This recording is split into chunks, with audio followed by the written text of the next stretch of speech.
say, okay, I'll adjust with...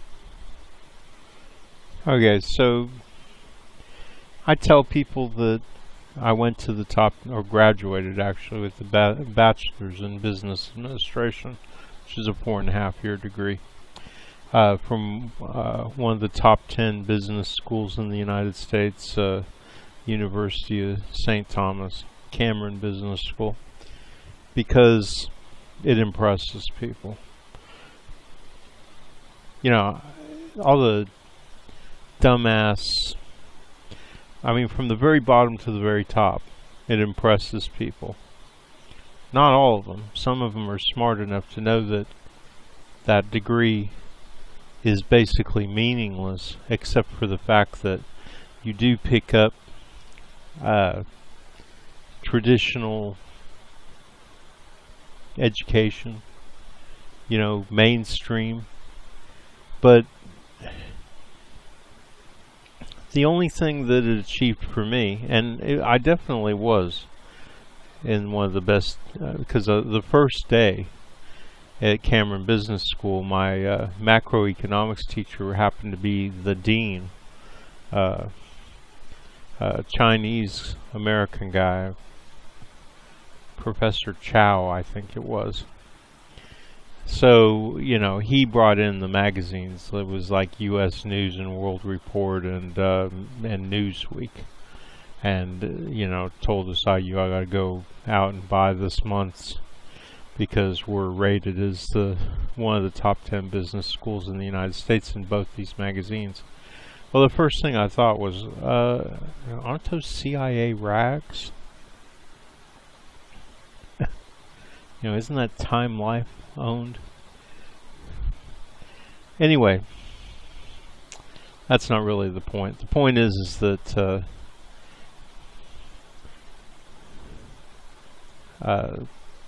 I learned everything. What I'm about to tell you about this. Okay, let's go ahead and listen to this. What I'm about to tell you about this is the only thing that a traditional education did for me is help me be more cynical about the establishment information coming out, both through education and the media. with the evidence and the data, and I'll say, now I'm for it. No, he won't say he's for it. Because it turns out this billionaire guy has a lot more, his politics come heavily based on his class. His class informs his political views. He's not objective, he's not looking at the facts, he's not looking at the evidence, he's not actually, oh my god, let me look and see what helps the American people. No, he's a billionaire asshole who made it because he fucking sells overpriced coffee milkshakes. And now he thinks he's a genius as a result of that. And so he wants to swoop in and save the day by being a fucking, like, middle manager type person and you know, implementing his neoliberal nightmare. His pro-capitalist centrist platform, which is just the same garbage we've had from the late 1970s and onward. So, yeah, I despise this motherfucker, and you should too. Because what does he stand for? All he stands for is I hate, or excuse me. Okay. What he's going to get around to saying is that these Republicans, and he's an establishment Democrat, but he's just a Republican. He's a corporate Democrat, establishment Democrat. And he's going to say, not Kyle, but this guy, Kyle's going to point out that this guy's going to say, oh no, we can't afford it. And let me explain to you, going back to what I was talking about my education. This is the standard information. We can't afford it. We can't afford it. We can't afford it. We can't afford it. We can't not afford to create an economy where Americans get what they need. Healthcare, basic goods and services, transportation, whether that's public transportation. I mean, I don't understand No, I do understand. Uh, if private transportation, everybody owning a car, is not feasible, then we need public transportation that is feasible. That picks you up at a place you can walk to fairly easily and takes you to where you need to be, whether it's work or shopping or whatever, right? But the fact is if we move to electric, it probably would be feasible. There'd be little electric cars that are kept sanitary through robotization, automation, and so all I'm saying is that we can't afford not to do these things now. And the other main point is that we can afford to do it. It's just the capitalist system that says, well, the rich have got all the money, and you have to use money to afford things. Well, the capitalist system isn't God. It doesn't decide what reality is. Reality is 90% of the people, even though maybe 15% of that 90% is suckers for the rich. They're working directly with the rich to maintain their status quo. But 90% of the people, they produce 90% of the wealth. And by wealth, I mean their ability to produce. I don't mean how much money they can make. I don't mean their income or anything like that. So those people, the people of America, can afford anything that they want to do, that they can do. So if they want to say, fuck you and your medical system, we're going to create our own. And they decide to create universities, maybe even working out of their own homes, people coming in, whatever emergency methods. So they decide to train their own doctors, they decide to produce their own hospitals, they decide to, and they already exist to a major extent. There's city, state, and federal hospitals all over the United States and every major city, but we could do that on steroids, right? And create our own medical system and tell the rich, oh, go ahead, keep your fucking for-profit medical system, and you tiny percentage of people can be their customers. How long would that system last? See what I'm saying? The only reason we can't do that, the only reason we can't create our own system is because the capitalist system is a thug. It's a thug. It won't allow the people to just rise up on their own and create what they need. It won't allow the people of this country to rise up and go to work and create an electric vehicle system that picks you up within 2 blocks of your house and takes you anywhere you want to go for free. The people who since 1900 have been producing gasoline cars, even though the first car was electric and it was going to work out fine, they're the ones. They wanted to make money off of selling gasoline and anything that related to it, like cars and whatever that use gasoline and stuff. And they've managed to manipulate the whole system through capitalism so that we can't have what we want. And they've managed to manipulate it so that small families, or not small families, big families, but families, small groups of rich people have managed to manipulate the system so that They get to decide what people get and what people don't get, and what's available to people. I mean, this is fucking obvious, man. All you have to do is, just sit back and take a quick look at how things work, right? And you know that the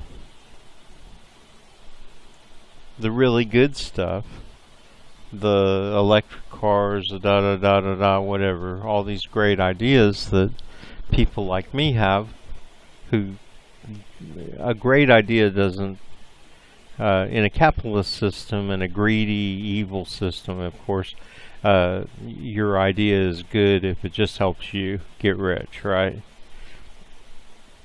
And people have been trained to think that way.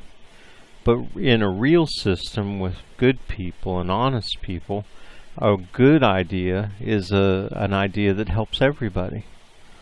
So, like, remember slot cars? Little cars that run on a track? Well, we've got an electric system that is like that. It runs through wires in the air mostly, but we could have run it through the ground safely and had cars that run on slots outside. And with computerization, by now we could have had a system where you just walk out your door and there's little cars on these slots, and you just get in one and off it goes, and you go wherever you want. But the rich didn't want to have to share with the rest of the people, so they created this system that we have, where we watch somebody in a $70,000 car, $200,000 car, and the rest of us, of course, we don't own anything. Or you're like me, you paid $500 for an old van so that you had something to drive. Because you can't even go to the store and get food. There's no bus where I live at the moment. I can't walk somewhere reasonable. I mean, basically, the closest bus is if I walk 3 miles to the store. At the store, there's buses. It's just not happening. Man, it's not set up to happen. And I'm not just talking about public transportation. What I'm talking about, and this is my main point, and if you want to pay attention to me and my show and listen and understand what I'm talking about, pay attention to the very end, because I talk about a lot of stuff which is all important. I'm not saying it's not, but towards the end of all these segments I make the main point. I try to make it in the beginning, and I'm definitely related to it all the way through, but then at the end I definitely make sure that people understand my point. And my point is that yes, people can afford anything they want to build.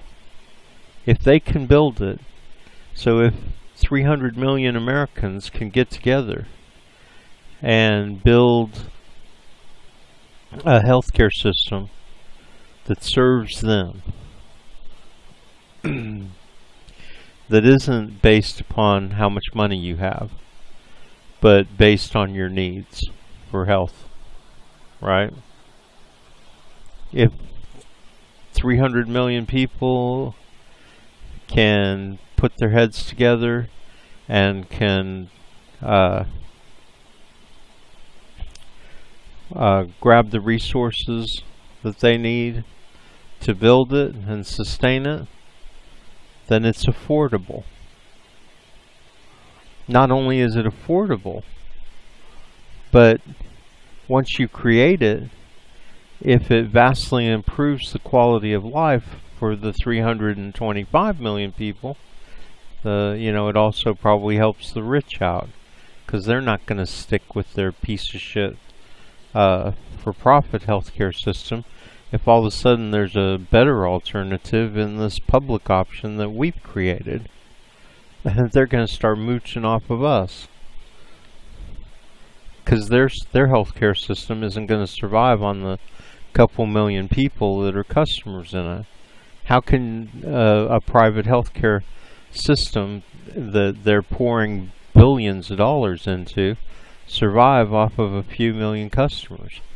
No, it needs a customer base because it's part of a capitalist system. Now, our public option, our new system that shiny, new, and doing amazing things, doesn't have that problem. It has 325 million customers all of a sudden. So, I mean, don't be fooled by the status quo. The status quo looks like it's something that can't be broken, but it's actually a house of cards. For sure the public option, for sure the universal healthcare, national healthcare, that's obvious. I mean, when you look at it realistically based, reality based, it's got everything going for it, and the private healthcare has nothing going for it. It doesn't, everything that they say they have going for them, like innovation or research and the ability to produce things quickly and of high quality, it's all nonsense. It's all fucking nonsense. The same things can be achieved with the public option simply by quality control. I mean, the ability to be efficient and produce high quality and innovative technologies and products for your people of your country isn't dependent upon greed. It's dependent upon good, honest, hard-working people who are proud of their work. I'm sorry, there's no way. And even if you were able to say that, oh, by keeping people desperate and hungry and greedy, what kind of life is that? And what the fuck are you talking about, man? Isn't that a point that should be very easily debunked? I mean, shouldn't we be able to very quickly say, well, look at the capitalist system. Look at all the anger and the fear and the hatred, all the desperation, all the people at the bottom who are mugging people and robbing banks and stealing from Walmart and then spending their whole life in the criminal justice system, in and out of jails, homeless shelters, drug rehabilitation. Can you not put that and a system that's based on fear and hunger and anger, can you not connect the dots between those two? I mean, how stupid do you have to be not to be able to connect the dots to that? Not to be able to say, well, that's evil. To base your system on fear and anger and hunger and all these things on desperation, and not connect the dots to a system that produces just a million or two people who are just constantly, well, more than that, but there's a million or several million, I think 4 million in and out of jails. If you can't connect the dots between the two and say, well, and is that acceptable to run a system like that, a whole country like that, a whole world like that, the capitalist world, except for Cuba, Venezuela, Nicaragua, and a few other places, the whole world, China and Russia, I guess, The whole world is based on this system and this. I just don't see how anybody can not see that. I mean, if you can't see that, if you're one of these people out there who, when I'm trying to have that conversation with you, this conversation with you, just constantly comes back with me with conservative talking points, and I know what they are, and I've heard them a million times, and they're bullshit. And that's why I don't bring on somebody on my show who is on their side. Because what's the point? What I'm saying is obvious. What they're saying is obvious bullshit. So what's the point? What's the point in having that argument? I don't see any reason to get two people on a show together and let the conservative have their word. There's just, we've done that. We've done that over and over and over again. For me, I've done that since I was a kid. I was 14 years old and I had people telling me, well, maybe you should move to Cuba, and maybe I should have. Maybe I should have learned Russian and Spanish a long time ago and left this country. But is that fair to say that to somebody? I am an American. I don't speak any other languages fluently. I don't know anybody in those countries. I don't know how I would be treated, as an American, probably not very well. Is that fair?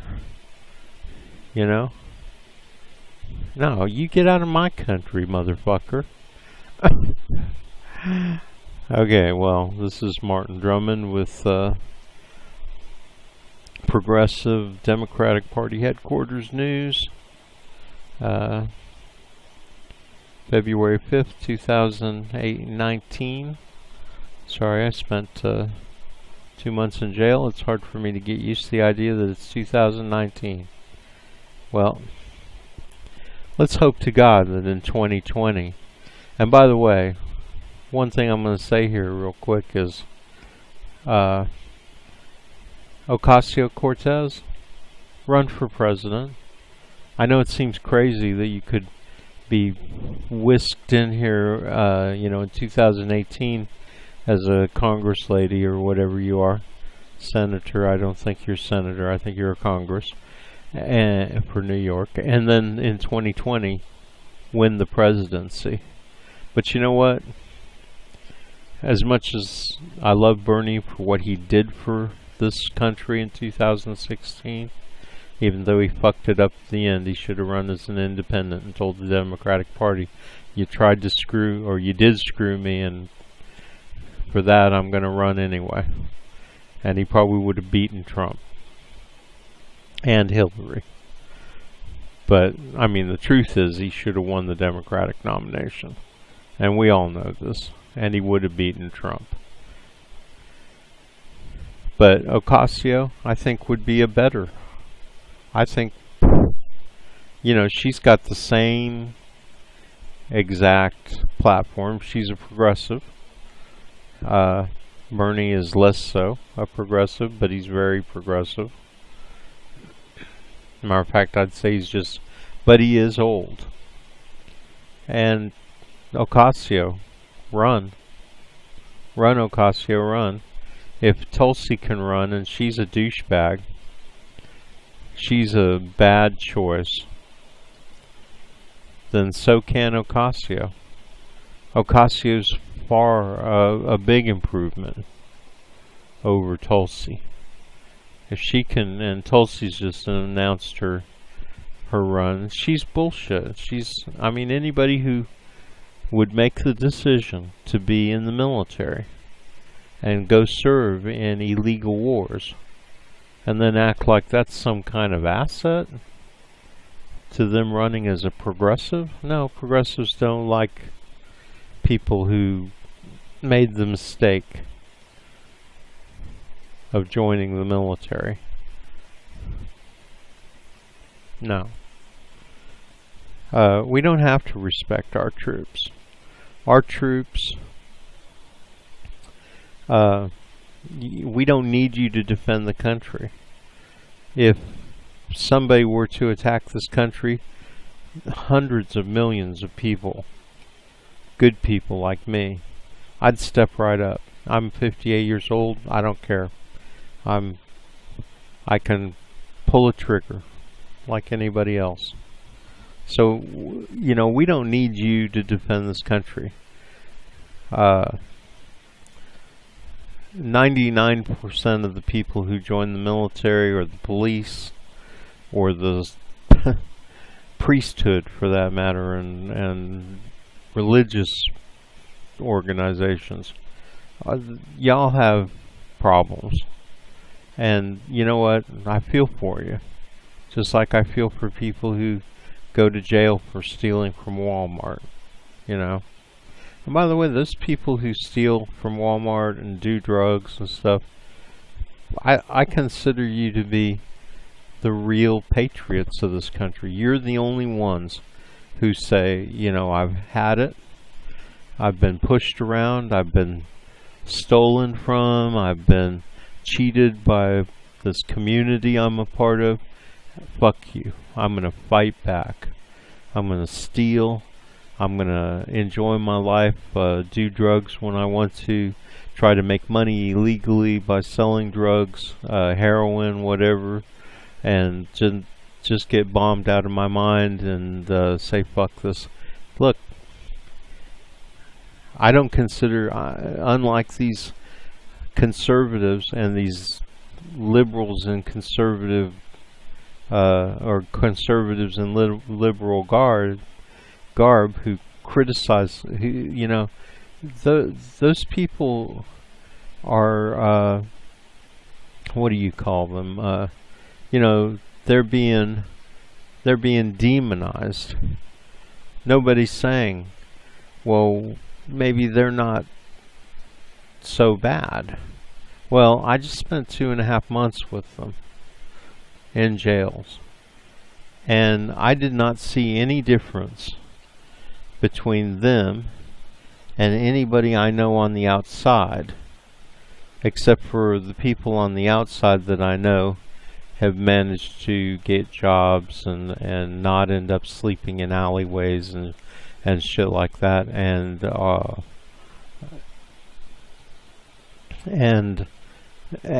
basically really don't have the balls to stand up to the system. I mean, that's really what it comes down to. These people, you can say they made mistakes, but as long as we live in a system that is constantly creating that decision, because that's what it is. There's a decision at some point. I mean, I went through it.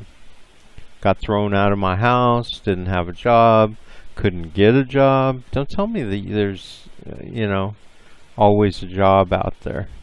Oh, you can go shovel shit somewhere, right? And that's a conservative talking point. Bullshit. I lived that.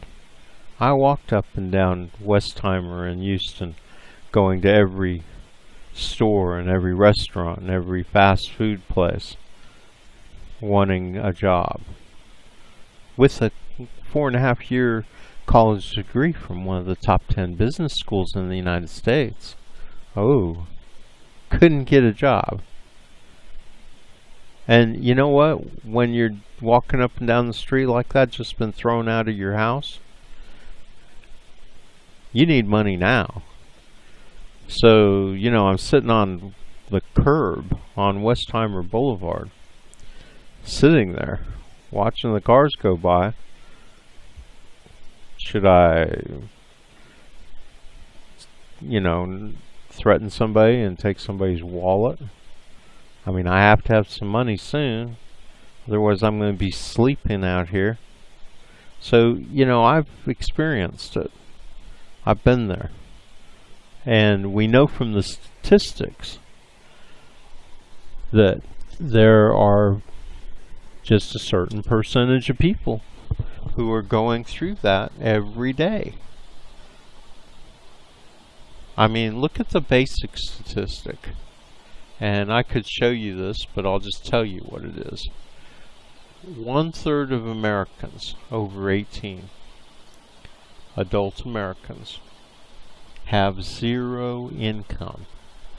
Okay, all you have to do is take the numbers. So you've got this many people employed, gainfully employed in the United States, or receiving an income according to the IRS.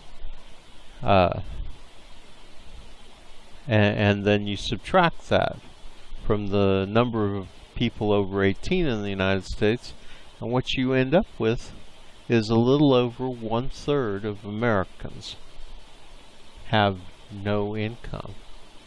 So they're either working outside the system where they're not showing up, or they're living off of other people. Like me, you know. I have a little bit of income, but not enough to fill out a tax form. So, and then I get food stamps and stuff. So I don't show up, and then I get help, you know, anywhere I can.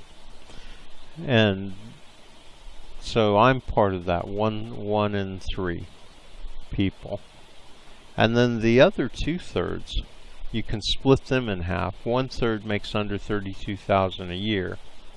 So they're in bad shape. Because $32,000 a year these days won't get you very far. Or you'd be lucky if you can maintain a vehicle. I mean, God, you know, if it wasn't for the fact that I'm on somebody else's car insurance and I just pay them the difference, I couldn't afford to drive a car. And I barely ever drive my car. But it doesn't matter, because if you call up the insurance companies, they want $1,500 a year, you know, a couple $100s a month, even if you get insurance that only covers if you hit somebody else and you hurt them. So it'll pay for their car, and it'll pay for if it's your fault. That's the only way you can even afford, or I could even, and I can't afford that. So $32,000 a year wouldn't get you very far. And then there's 1/3 who make over $32,000 a year, and that includes millionaires and billionaires. So I don't know, you know, that's a lot of, you know, people. And I think it works out to be about 80 million people in each category. And that's the facts. You know, you can talk all day about 5%, 2% unemployment, which is a figure that who really knows how they figure that out. I mean, I've read about how they figure it out, and they change it all the time.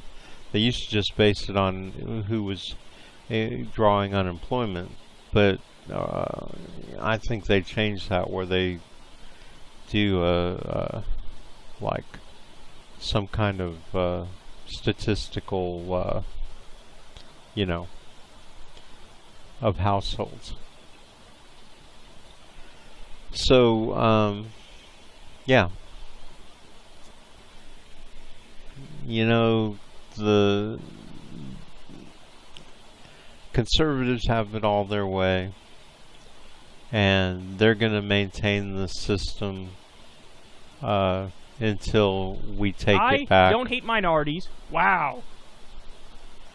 You know, until they take it back. Until we take it back.